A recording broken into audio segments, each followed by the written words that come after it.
Но културно се държиш, нищо, че си трегер. Да.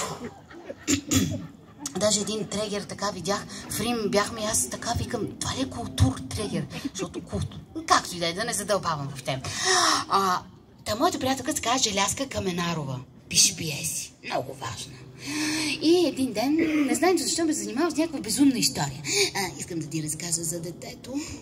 Значи, поздравявам те, моето дете с тази история. На детето миналата вечер му се заклати зъб. Аз дете с клатащ се зъб не оставам да легне.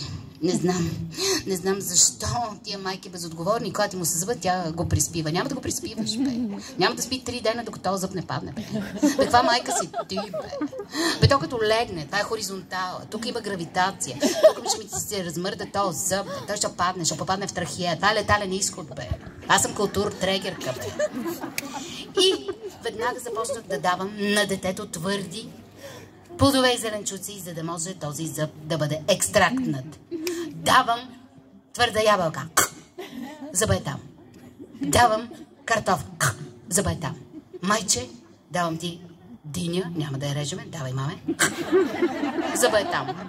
Майче, ние сме трегери, ти изяде храна за 3 месеца напред. Маме, захапи хладилника, друго не остана. Зъба е там. Не, няма да стане така. Ние трябва по слогистопедагогичната система да извадиме зъба.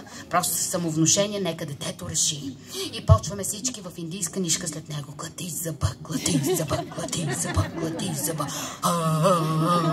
Между другото, бабата вкъщи изпадна в транс.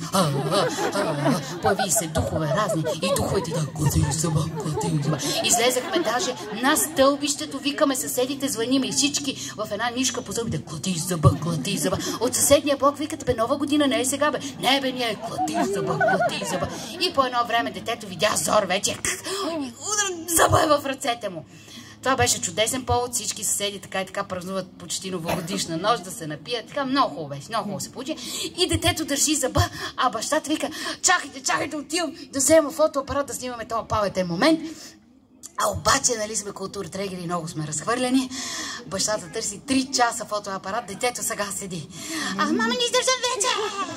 Не, мама, дръж зъба, мама, баща ти ще ни прати на реката. Дръж, майче! Детето държи. Не мога, майко, вече не мога.